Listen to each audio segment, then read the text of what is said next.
Hello नमस्कार, मैं doctor Rajneesh Kumar आप सभी का एक बार फिर से हार्दिक स्वागत करता हूं। यदि आप केंद्रीय विद्यालय में पीआरटी, टीजीटी, पीजीटी का एग्जाम देना चाहते हैं और उसके सैंपल पेपर को जानना चाहते हैं क्योंकि पाठ्यक्रम बदला हुआ है, तो किस तरीके का एग्जाम होगा, क्वेश्चंस कैसे रहेंगे, नेगेटिव मार्किंग है या नहीं है, इस चीज़ को लेकर केंद्रीय विद्यालय संगठन ने अपने वेबसाइट केवीएस संगठन डॉट निक डॉट इन पर एक अपडेट दिया है 23 दिसंबर को। और वो अपडेट है कि मॉक टेस्ट लिंक, अगर आप मॉक टेस्ट करना चाहते हैं और सैंपल पेपर को देखना चाहते हैं तो ये लिंक दिया हुआ है, मॉक टेस्ट लिंक।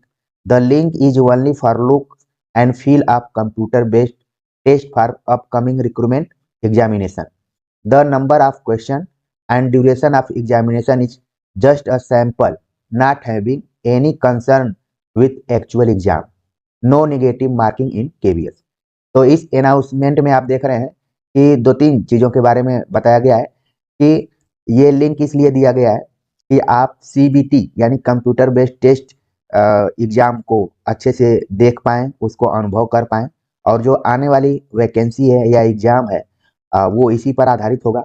यहाँ पर जो भी क्वेश्चंस दिए गए हैं या फिर समय दिया गया है वो केवल सैंपल मात्र है, वो एक्चुअल में एग्जाम के दृष्टिकोण से नहीं है, केवल सैंपल है। इसलिए इसको देखकर घबराने की जरूरत नहीं है कि ऐसे सवाल पूछे जा रहे हैं तो हमारे एग्जाम में कैसा होगा। यहाँ पर क्लियर लिखा गया है कि ये सैंपल है, कोई एक्चुअल एग्जाम के दृष्टिकोण से नहीं बनाया गया है।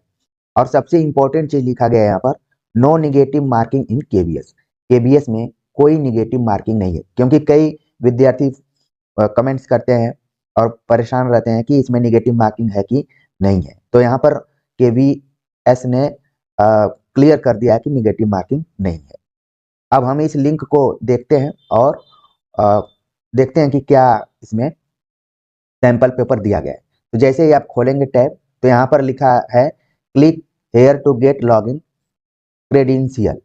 तो आप जब इसको क्लिक करेंगे तो यहाँ पर कुछ आपको रोल नंबर इत्यादि दिखाई पड़ेंगे। आप देख रहे हैं कि रोल नंबर, पासवर्ड और पिन नंबर दिया हुआ है। तो इसको आप अपने कॉपी पर नोट कर लीजिए या फिर याद कर लीजिए, दोनों तीनों चीज़ों को। फिर इसके बाद आप इसको ट्राई करेंगे तो अगला क्वेश्चन पेपर आपका खुल जाएगा। तो हमने भी नोट कर लिया, आप देखते हैं स्टार्ट एग्जाम करते हैं तो क्या होता है। हमने यहाँ पर कीबोर्ड के सहारे इसको खोलने का प्रयास किया।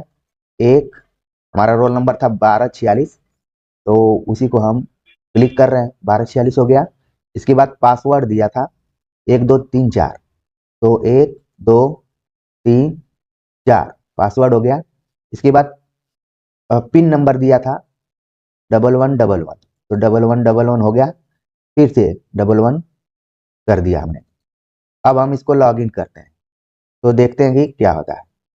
लॉगिन कर रहे हैं और जितनी बार आप लॉगिन करेंगे उतनी बार अलग अलग रोल नंबर आएगा और पासवर्ड लगभग वही रहता है, पिन वही रहेगा। तो लॉगिन करने के बाद आप देख रहे हैं कि यहाँ पर एक खुल रहा है और रिज्यूम एग्जाम पर आप क्लिक करेंगे तो ये यहाँ पर खुलेगा। क्योंकि मैं घर पर हूँ और नेटवर्क थोड़ा स्लो चल रहा है तो इसलिए स्लो खुल रहा है। आप देख रहे हैं यहाँ पर सेक्शंस दिए गए हैं क्वेश्चन के, part 1, part 2, part 3, part 4, part 5 तक का दिया हुआ है। ठीक है, तो इसी टाइप से आप जब एग्जाम में जाएंगे तो खुलेगा और ऐसे ही क्वेश्चन दिए रहेंगे। और यहाँ पर देखिए इंस्ट्रक्शन दिया हुआ है, इस परीक्षा में दिए गए प्रश्न अंग्रेजी और हिंदी भाषा में होंगे। क्योंकि शुरू में ही हमने बता दिया कि जो ये सैंपल पेपर खुला हुआ है एक्चुअल एग्जाम के दृष्टिकोण से नहीं है, बस आपको देखना है और अनुभव करना है कि इसी टाइप से परीक्षा होगी। ठीक है, तो ये कुछ इंस्ट्रक्शन दिया गया है। इसके बाद नेक्स्ट पर करते हैं तो बताया गया है कि 4 ऑप्शन दिए रहेंगे, प्रदर्शित किए जाएंगे क्वेश्चन, 4 विकल्प रहेंगे, क्या करना है, कैसे करना है, आगे कैसे क्वेश्चन को करना है, वो सारी चीजें यहाँ पर है। ठीक है, और क्वेश्चन नॉट व्यूड अगर आप नहीं देखे हैं तो हल्का पीला कलर का रहेगा, क्वेश्चन का आंसर दे दिए हैं तो हरे रंग का हो जाएगा। Question not attempted but viewed आपने देख लिया है लेकिन सवाल का आंसर नहीं दिया है तो रेड कलर का रहेगा, थोड़ा हल्का अलग इसकी आकृति देख रहे हैं। क्वेश्चंस आंसर्ड एंड फ्लैग्ड, अगर क्वेश्चन का आंसर दे दिए और फ्लैग भी लगा दिए हैं तो ये आपको दिखाएगा रंग। Question not attempted but viewed and flag. तो अलग अलग यहाँ पर आप देख रहे हैं कि क्वेश्चंस को पहचानने का तरीका बताया गया, ठीक है, और यहाँ पर बताया गया कि इस टाइप से क्वेश्चंस को आगे आगे करना है। तो आप लोग भी प्रैक्टिस कीजिए। मुझे जो जानकारी मिली मैंने सोचा कि आप सभी को बता दें, ठीक है। तो बैक जाएंगे तो आपको क्वेश्चंस मिल जाएगा। तो अभी मैंने पार्ट 1 पर क्लिक किया है तो ये क्वेश्चन आ रहा है। जैसे क्वेश्चन आ गया गुणनफल 102 गुणे 201 में से क्या घटाया जाए ताकि 19,999 प्राप्त हो। तो इसको आप सॉल्व करेंगे तो पहले से भी आंसर इसमें दिया हुआ है, कई लोग इसको ट्राई कर रहे हैं। पार्ट 2 में देखिए दिया हुआ है कि एक शिक्षक गणित में संप्रत्ययों को सिखाते हुए खोजपरक उपागम का उपयोग करती है, विद्यार्थियों की व्यवहारिक क्षमताओं का उपयोग करती है और उन्हें चर्चा में शामिल करती है, वह युक्ति का प्रयोग किस लिए करती है। तो कई ऑप्शन दिए गए हैं, उन ऑप्शंस के हिसाब से इसका आंसर होगा।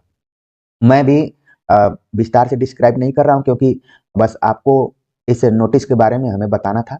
अब जाकर खुद से इसको ट्राई करेंगे तो ज़्यादा बेहतर रहेगा। और ज़रूर आप आधा घंटा निकाल कर इस सीबीटी पर जाइए और मॉक टेस्ट कीजिए, क्योंकि थोड़ा सा छेड़छाड़ आप नहीं करेंगे तो फिर परीक्षा के दिन आपको बहुत दिक्कत होगी, आपको परेशानी होगी कि क्या फ्लैग है, क्या प्रीवियस है, क्या नेक्स्ट है, पार्ट 1 क्या है, पार्ट 2 क्या है, पार्ट 3 क्या है, पार्ट 4 क्या है। अब घबराएंगे और इधर का ये सब देख लीजिए कि आंसर्ड दिए हुए हैं तो हरे रंग का दिखा रहा है, नॉट आंसर्ड है तो रेड कलर का है, फ्लैग क्या है, नॉट विजिटेड क्या है। तो इन सारे कलरों से आप कम से कम परिचित हो जाएं, क्योंकि परीक्षा में वैसे ही बहुत दबाव रहता है और प्रैक्टिस नहीं किए रहते हैं तो फिर दिक्कत।